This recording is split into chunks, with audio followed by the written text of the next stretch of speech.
Okay, Assalamu alaikum wa rahmatullahi wa barakatuh. As we said, today we're going to look closely at the translations of our previous examples or texts. We're going to just give me 1 second, please.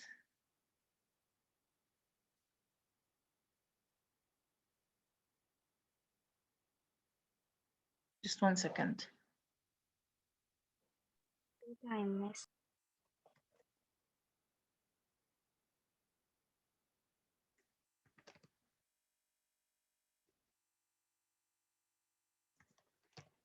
Okay.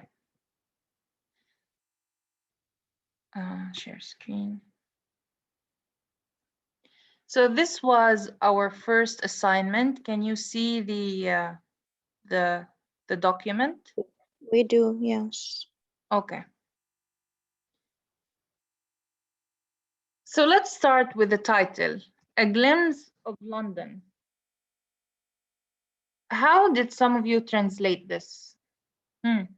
لمحة عن London? London.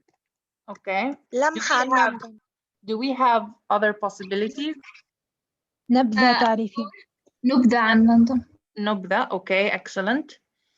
I'm going to add it and then we're going to say which one we're going to choose. نبذة. What else? We can just go with عن London, right? Or London, right? So which one are we going to choose and why? Why the first? Why the second? Why the third? Why the fourth? Anyone wants to answer? I think the first option is not true at all. The first because one? It's not the last one. The last one. Okay, so let's cross it. Why? Because it's not London. There's a glimpse of London, and this, addition, which is glimpse, it adds more to the meaning. So we have to translate it. It's not all about only London, but it's a glimpse of London. So it's a very brief information about it. Okay, good. A brief piece of information about London. Okay, yes. Because you omit from the title. So why you is only wrong here? What's wrong with omission? What's wrong with deleting something? Did it change? صار في تغيير في الاسم. Did it change the meaning? Yes, I think yes. Why? Because London, if we put London at all, we can the reader would understand that it is of whole London, not a specific information about London. Okay, That's so why. if I write London, Very general.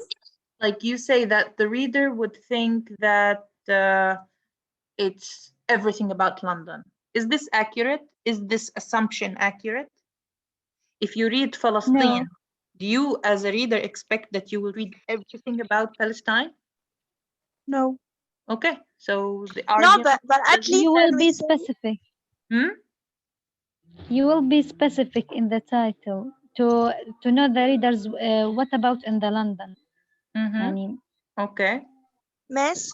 Yes. I want to say that at least when you say لمحة عن London, you make the reader know that we are talking about a very brief information about London. So it's not when you say London only, maybe it's longer than لمحة عن London. Is this accurate? That's my question. Is this argument accurate? Like, is this argument something نحتاج فيه? Like, if you read the word Almania, do you expect that you're going to read everything about Almania as a person? No. Okay, so let's answer the question. The closest meaning to glimpse is lamha, the closest equivalent, or it is the equivalent. And in Arabic, we use the word lamha in the same sense glimpse is used. Okay? So if I say لمحة عن مكان, it's the same thing when I say a glimpse of. So here, لمحة عن London is a choice that gives the same meaning, gives the same sense, gives the same, let's say, effect. So it's the most preferable translation. Okay? So let's go with red. Now, what about this one? Why yes, why no?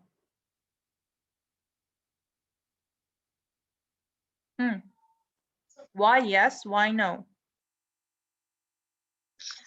Miss Samah, I think when we say نبذة عن London, it will be something more particular or more special. But when we say لمحة عن London, it's something more popular. You are talking about a very popular stuff about London, I think.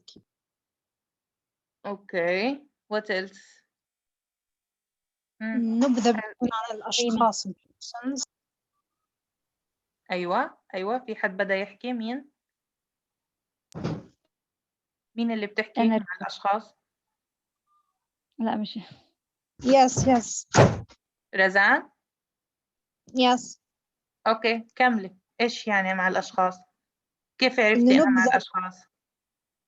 دايما بنكون شايفين إنه مثلا نبذة عن الرئيس محمود عباس وبيعطينا تفاصيل صغيرة عنه، بينما الأماكن والجمادات تكون لمحة أعتقد.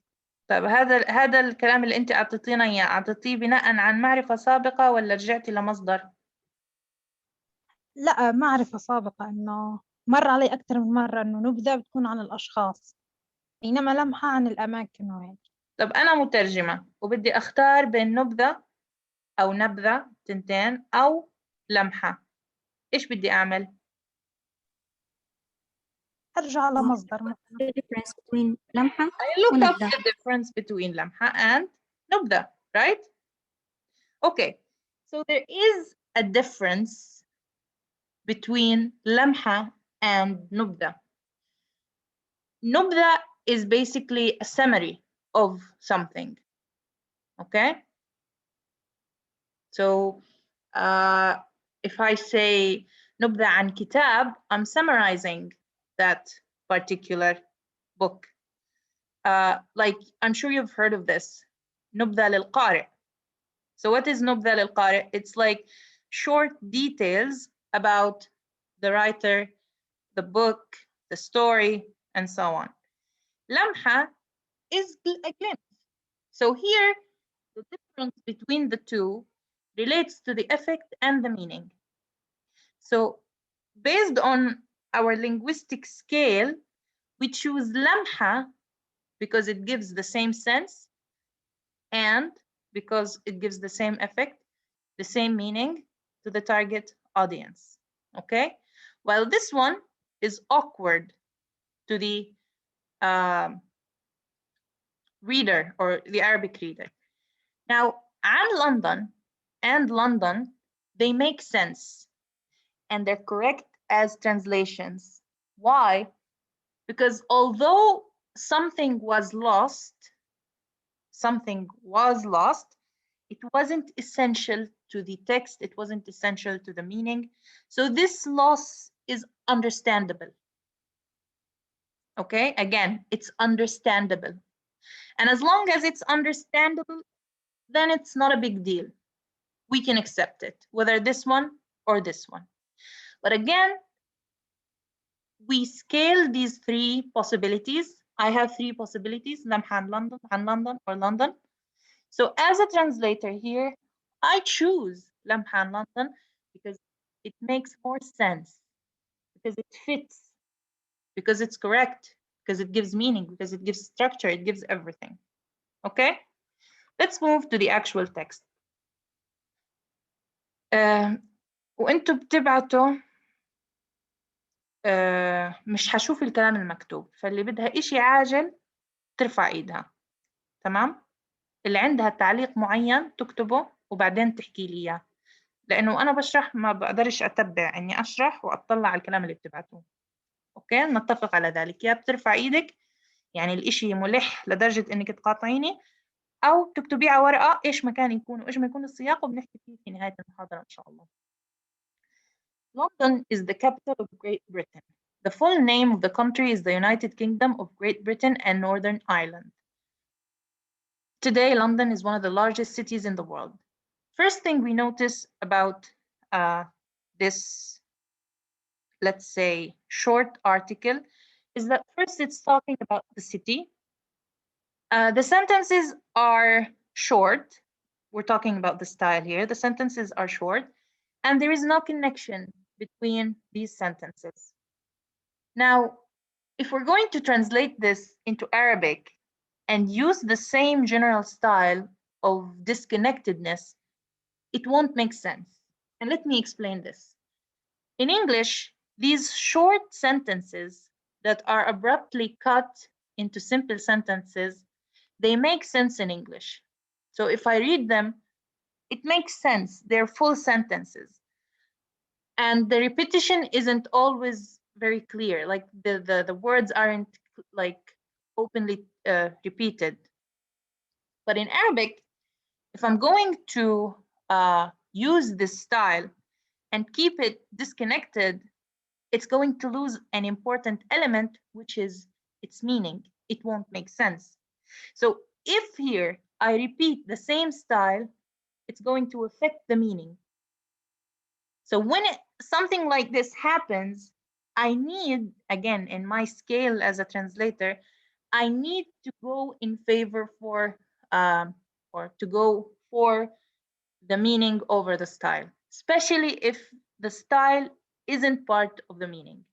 And I'll explain how. Sometimes it is intended not to make sense. It is intended to make the reader feel disconnected. But here, these intentions, like, it doesn't seem like the writer had those intentions. It's just a text that talks about a certain city. So there's nothing more to the text. But if it were a literary text, for example, and I understand that the author had something in mind and wanted this disconnected, like this characteristic to appear in his or her text, then okay, we can look at the style when we translate. So this is the first thing you're going to notice about the Arabic translation, that it is different when it comes to the connectedness of the sentences. The second thing is that how the information is displayed in Arabic is somewhat different from the original text.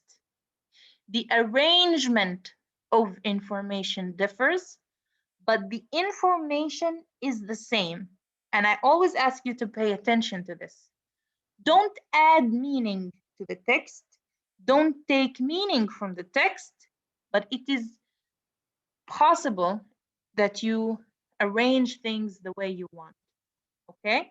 So how you arrange the information to suit the naturalness of your text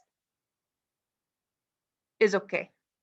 Like rearrange it to what suits you as, or to what suits the target language. What if sometimes you add words that are not in the source text? It depends on the type of words you use. Some words are explanatory. They don't add information, they clarify information. Like London is the capital of Great Britain. I added the word Medina. There is no city in the source text. You added something, you added a piece of information. No, I didn't add a piece of information. London is a city, right? It can't be anything else. So I didn't add a new piece of information. I just made it more clear. Why did you do this? Because it makes, or it sounds more natural to say Madinatul Qudsi hiya عاصمة فلسطين, for example, instead of just going straight to Al-Quds hiya عاصمة فلسطين. And this could be a matter of taste. Like it depends on the translator, it depends on the author, how this person or what this person perceives as more natural. Is it wrong to say London هي مدينة هي عاصمة المملكة المتحدة? No, it's not wrong. It's not incorrect. But again, it depends on what you feel that is more natural to the target language. Now, I want you to look at this and to look at this and tell me what you notice. What do you notice about the translation of the first two sentences of the source text and how they were rendered in the target text? What do you notice? Please raise your hand if you have an answer. Please raise your hand. Razan. Yeah. Two sentences in English, we translate it as one sentence in Arabic. Okay. There is something that is more important. Samah. Yes, the same thing that the second sentence we put it, we delete the second sentence and we just say التي تعرف في بريطانيا العظمى. No, I didn't delete it. Look carefully. Mariam. Yeah, we didn't translate the full name of the country. We just said هي عاصمة المملكة المتحدة لبريطانيا العظمى. No, I like the full name is there. وأيرلندا الشمالية هيها. There's like no full name. الاسم الكامل. It's the same.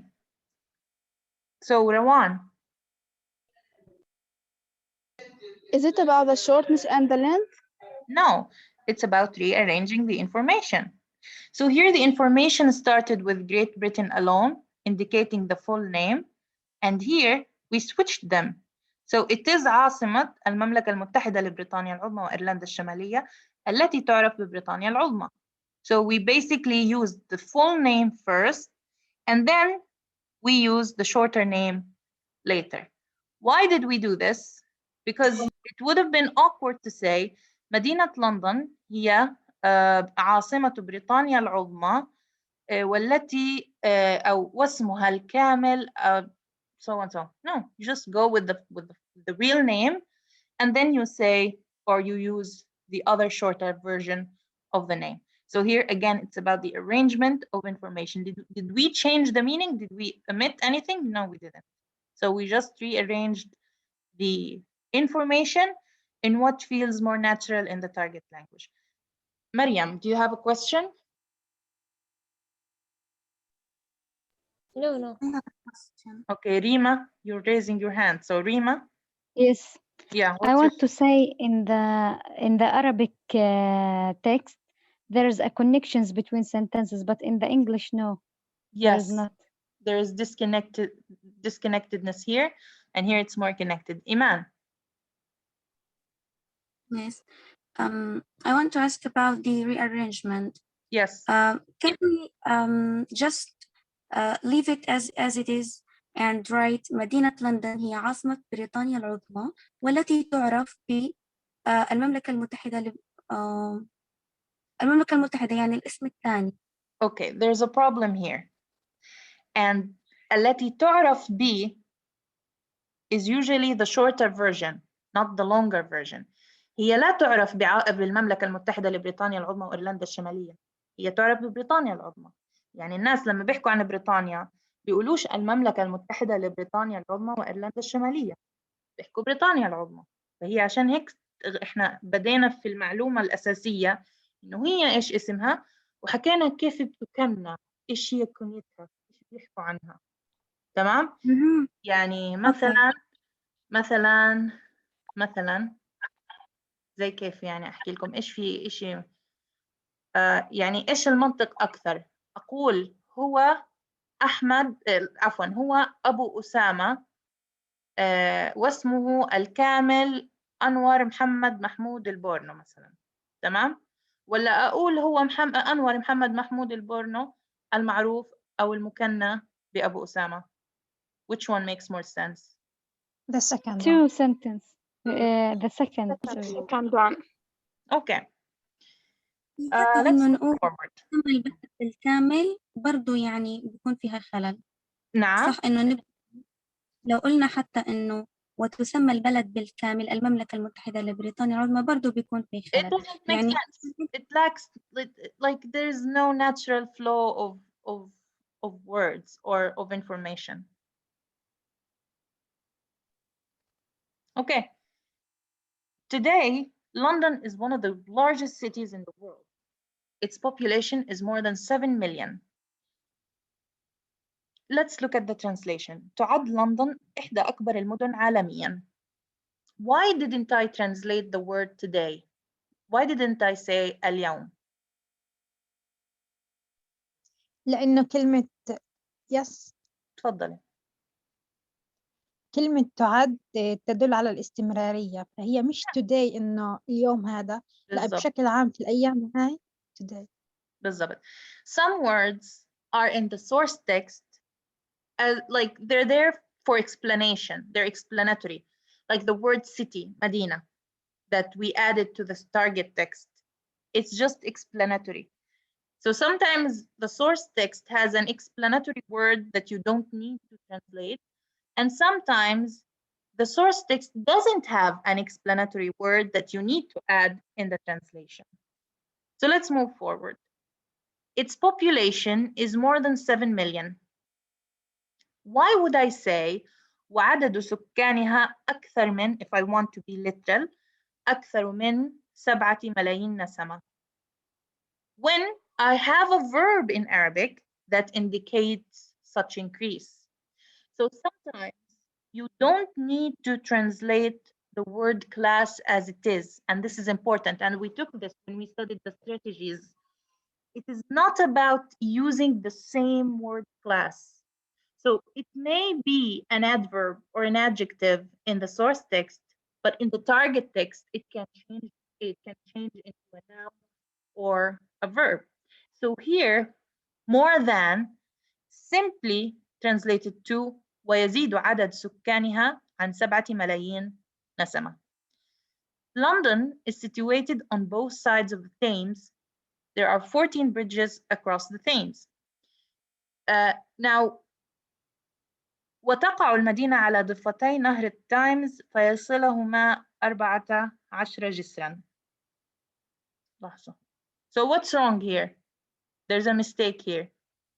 Who can tell us what the mistake is? Oh, is there a mistake here? No. الفاء. What? حرف الفاء. وينه؟ لا مش غلط. لا هو أنا كنت No, there is no mistake here. إيش القاعدة هنا؟ 14 جسرا. إيش القاعدة؟ يس رزان. جسر تعتبر مذكر، بالتالي أول كلمة من الرقم 14 حتكون فيها تاء مربوطة اللي هي مثنى، مؤنث تمام. يس. وكلمة 10 لازم تخالفها في ممتازة. لازم تكون يعني حالين الواجب. شاطرين. Okay. Now, look here. There are 14 bridges across the Thames. One of the biggest problems about English language is when we come across the pronoun there. There, most people translate it to, sometimes it can be translated to هناك, but sometimes there could be like a better way to just make it disappear. If you can make it disappear, make it disappear. Why? Because it's an empty pronoun. It doesn't have a real meaning. It's used in English. It's used in English because there has to be a subject, but there is no other subject that fits here and doesn't have a meaning. So they use this, that, there, or there basically, because this actually has meaning. There doesn't have a meaning. Now, there are 14 bridges across the Thames. Some of you translated across to عبر أو عبرة, or I don't know how you put it. So here, although across means عبرة, it doesn't make sense here. Why do we use bridges? We use bridges to connect between the two banks or the two sides of a certain river or sea or any like anything that needs or requires bridges. Okay, so did I add information? No, I just added an explanatory word that if omitted doesn't change the meaning. If added doesn't change the meaning. Okay. In fact, there are several Londons. Now, this was tricky because I wanted to know how you would translate the plural Londons. And some of you actually did it well. Some of you didn't. Some of you kept it London as it is without adding anything to compensate the loss of the plural London. Now here, what he means when he says there are several Londons, it means that like there are different areas in London that are different. Like it has different faces, and I think he mentions that a little bit later. And when we say it has different faces, we mean that it has different places, some poor areas, some rich areas, different in class, different in the level of education, different in the types of buildings. So that's what he means when he says several Londons. اوكي راح نطفي الآن عشان أبعث لكم رابط جديد. اوكي